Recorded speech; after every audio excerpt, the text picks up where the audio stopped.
Hello friends, today we are going to see the topic tool wear and tool life which comes under the subject tool engineering.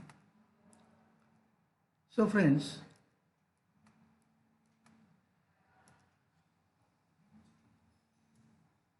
first of all we start with the tool life.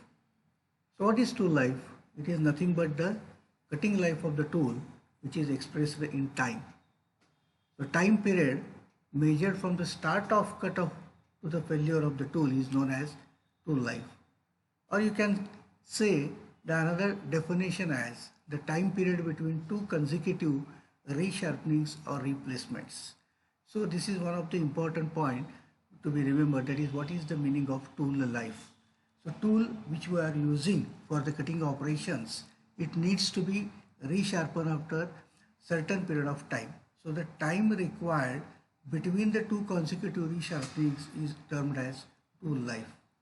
So how we are going to measure the tool life? So depending upon the following parameters such as number of pieces of work machined, now how much volume of material is removed, what is the total length of the cut, then limiting value of the surface finish, increase in the cutting forces, overheating and fuming, presence of the chatter, all these parameters will contribute to the measurement of tool life. So the tool which we are using, it may fail due to following reasons, or these are the modes of the tool failure. One parameter is the temperature failure, that is plastic deformation of cutting edges due to the high temperature, or cracking at the cutting edge due to the thermal stresses. Due to the formation of the high heat, there induces the thermal stresses which will lead to the cracking of cutting tools. Then the second point is the rupture of the tool point. So chipping of the tool edge due to mechanical impact, you can say, or crumbling of the cutting edge due to built-up edge. Built-up edge, as we have seen, this is one of the way of wanting the chip formations. That is, one is built-up edge. So the metal will get clogged at the point of the tool. So that is called as the built-up edge, and due to that, we have also the tool failure. And also the gradual wear at the tool point, that is one is flank wear and that is second is crater wear. So tool wear, what is tool wear? The tool wear causes the tool to lose its original shape, and that's why we need to resharpen the tool. So these are the different causes of the tool wear, that is attrition wear, diffusion wear, abrasive wear, electrochemical wear, chemical wear, plastic and thermal. These are the causes due to which the tool wears out. So attrition wear, it is at the low cutting speeds. That is, the flow of the material past cutting edge is irregular and less streamlined. That's why this wear causes. So built-up edge formed and discontinuous contact with the tool. So the fragments of the tool are torn from the tool surface intermittently, and slow and interrupted cutting, presence of vibration. These are the high parameters. Diffusion wear, this is the diffusion of metal and carbon atoms from the tool surface into the workpiece and the chip. It is due to the high temperature, high pressure or rapid flow of the chip and workpiece past the tool. So diffusion rate, it depends upon the metallurgical relationships and significant in the carbide tools. Abrasive wear, abrasion, you know that due to the presence of hard material in the workpiece, due to which there is a wearing of the tool, but it requires high cutting speeds, due to which wear will take place. Strain hardening induced in the chip and workpiece due to the plastic deformation and contributes to the flank wear. Effect can be reduced by fine grain size of the tool and lower percentage of the cobalt. So cobalt is one of the constituent which will lead to the abrasive wear. Electrochemical wear, when the ions are passed between tool and the workpiece. It is the oxidation which will take place at the tool surface and the breakdown of the tool material at chip tool interface. Chemical wear, it is the interaction between the tool and the workpiece material, carbide tools and the cutting fluid. So this is the geometry of the tool where you can easily find there is a flank wear which is take place at the edge, so it is also known as the edge wear, or the at a face, which is also called as the crater wear. So these are the two important tool wears which you can see over in this diagram. So here in this part, here is you can see this is the flank, and due to this there is a flank wear, and here at the face surface you can have the crater wear. So flank wear means the tool slides over the surface of the workpiece, and due to which friction is developed, and due to that friction and abrasion, adhesion between the workpiece and the tool built-up edge happens. Starts at C and starts widening along the clearance face. You can see over here it will start at this point, and due to which you can have this flank wear. So it is independent of the cutting conditions and the tool workpiece materials, and you will have the brittle and discontinuous chip, and increases as the speed increases, this flank wear increases. So here you can very well see there are the three stages, that is the primary stage, secondary stage, and tertiary stage. So here you can see there is a wear land, which is you can have this wear land, and these are the different stages, and on the x-axis you have cutting time, and the y-axis you have the wear land. Wear land means this is the portion which you are representing on the y-axis. So the primary stage, what happens? The primary stage, rapid wear due to very high stress at the tool point. So initially when you start cutting, you will have a very high stress, that is known as the primary stage, that is the rapid wear takes place. Now the wear rate is more or less linear in the secondary stage, because the process is stabilized at that point, so the wear rate is more or less linear. And tertiary stage wear rate increases rapidly, resulting in the catastrophic failure. So these are the three different stages.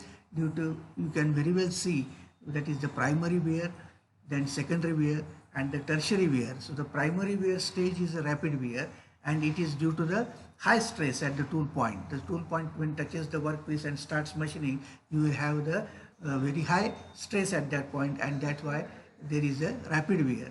In the secondary stage, you don't have any linear wearing out, so that's why it is non-linear, but the wear rate is also more. And in the tertiary stage, wear rate increases, and which results in the catastrophic failure of the tool.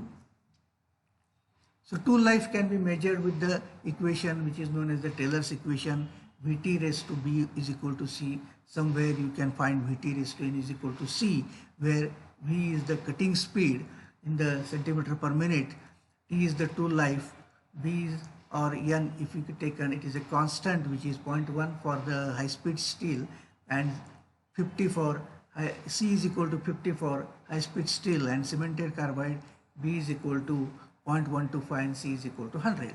So tool life also can be expressed in the volume of metal removed as L is equal to TVFD, where F is the speed and D is the depth of cut.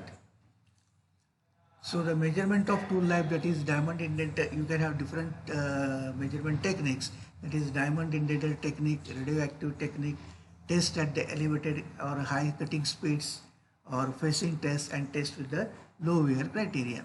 So here you can very well see over the diamond impression, and also there is the artificial wear land of 0.25 mm and a clearance space you can see over there. So what are the factors that affect the tool life?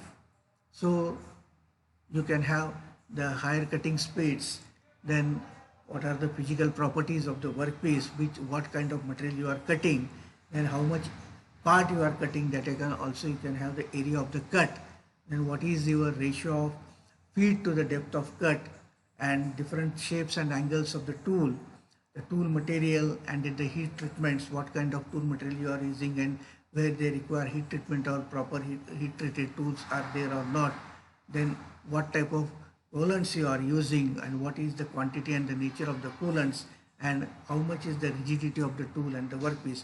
All these factors contribute to the tool life. So coming to the cutting fluids, the cutting fluids are generally used when there is a machining process, you can very well know, and these cutting fluids are used to reduce the temperature at the interface of tool and the workpiece. So the which is essential in the metal cutting operation to reduce the heat and the friction. So cutting fluids are generally used to reduce the heat and friction which is developed at the interface between tool and the workpiece. And priorly we are using water as a cutting fluid. Then tallow is used which did not cool. Then lard oils came later but turned rancid. In the early 20th century, raw soap added to the water, soluble oils came which are in the 1936, and the chemical cutting fluids are introduced in the 1944. So different formations you can see of the cutting fluids as the time passes. So what are the economic advantages of using cutting fluids? That is the reduction of the tool cost, because when you have less wear and tear of the tool, then you have also the reduction in the tool cost, because it reduces the tool wear and the tool lasts longer. Once the tool lasts longer, definitely there will be increase in the speed of production, because once the tool is not wearing or you can use for the longer period of the time, so you can have the longer production rates. Then also there is a reduction of the labor cost. The tool which lasts longer and requires a less regrinding or less resharpening, that means you are saving the downtime, that is less downtime, and that causes reducing the cost per part. That means definitely they will have a reduction of labor cost. Then also you can have the reduction of the power cost, because friction reduced, that means there is a less power consumed. If the friction is more, the power consumption is more. So once the friction gets reduced due to these cutting fluids, that means definitely you will have a less power required for the machining. That's why you can have the point, that is reduction of power costs. So what are the characteristics required for the good cutting fluids? So when you are using the cutting fluids, then they should have possess the following characteristics, that is it should have good cooling capacity. So the point where the tool and the metal interfere, with a lot of heat production is there. So how much or how quickly it can cool the interface, that depends upon the characteristic of the cutting fluid. Then it should have the good lubricating qualities. Then it should have resistance to rancidity, because as you have seen earlier in this here, lard oils were used but they turned to be rancid. So to reduce that rancidity or resistance, you should have the good cutting fluid.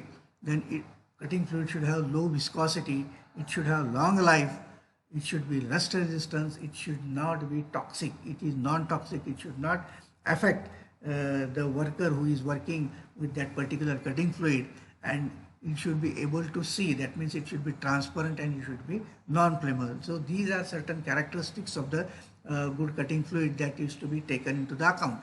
It should have good cooling capacity, good lubricating qualities, and it should be, most importantly, it should be non-toxic and non-inflammable, so and transparent, so that you can have the proper vision of the machining process.